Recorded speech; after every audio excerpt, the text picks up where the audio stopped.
Hi everyone, Urban EDC here with a unboxing of the Leatherman Wingman. I just stopped by the mailbox this morning and here it was. The main reason why I got it is I currently have a Gerber multi-tool that it's okay, but I just wanted to get something a little beefier. There are certain places I go that allow multi-tools but not knives, so I just wanted something that was a little bit more capable than the Gerber that I had. So without further ado, I'm going to pop it open here. It looks like a generic full-size tool user's guide, and they've got something for all of their major tools, but I'm just going to put that aside and start playing with this one here. So as usual, it opens up into pliers. Pardon me, I'm not particularly familiar with this tool, so it takes me a minute to kind of get everything open.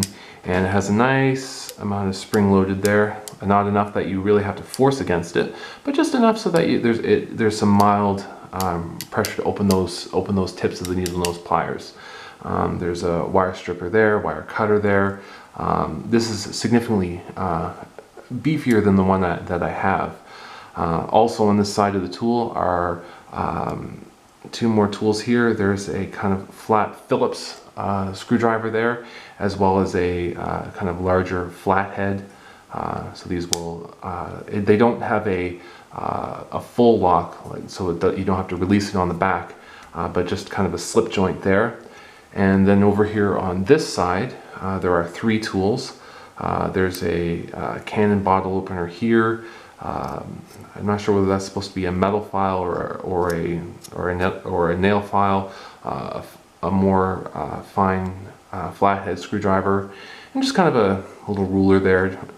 But the tool that I'm most looking forward to on this side of the tool, and probably one of the ones that I'll use a lot, is this little package opener here. So essentially that locks up and that'll dig into probably clamshell packaging. The other thing that's nice is if you're opening a box and it's taped, because of the very, it's not a very big tool there, it's enough to dig in and get rid of the tape, but it's not so much that it'll probably dig in and get the whatever's in the box. So I think that will be a rather well-used tool, or at least that's my prediction anyway.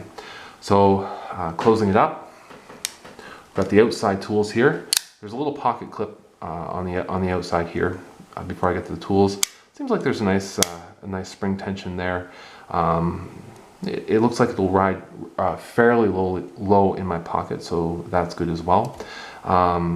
There's these scissors, which when I initially opened it, I thought they were broken because I opened it like that and there was no spring return on this. And I was like, that is going to be a pretty useless pair of scissors. But then I realized you just kind of open it up a little bit, press it down, and as soon as the lock engages, it engages this piece of metal here to enable the return on the scissors. So I think that they will be a rather useful component. These, however, do have a form of a liner lock, and so just to press that, it releases that, disengages the return on the scissors, and away it goes. And then finally on the other side, there is a knife. It's a combination, just flat grind along with a serrated edge here. I'm never a huge fan of serrations, to be honest, but this isn't my main knife. It'll just be kind of going along for the ride, and it probably won't be used as much as my normal EDC blades, but it should be capable for all the things that will be thrown at it. Honestly, I haven't looked up what type of steel. I probably will.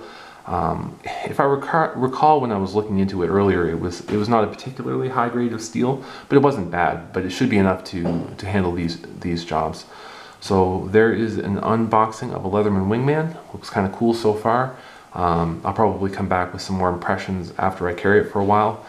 It is relatively heavy. I mean, there's a lot of metal here. There's no plastic that I can see, so I believe that will make a very robust tool. And plus, everything has a Torx screw, which is rather nice as well. But it is kind of heavy for EDC, but I think that it will be a good tool. So as I said, I'll be back again for a kind of a review after I use it for a while, but so far so good. So thanks for checking it out, and I hope you all have a good day. Bye bye.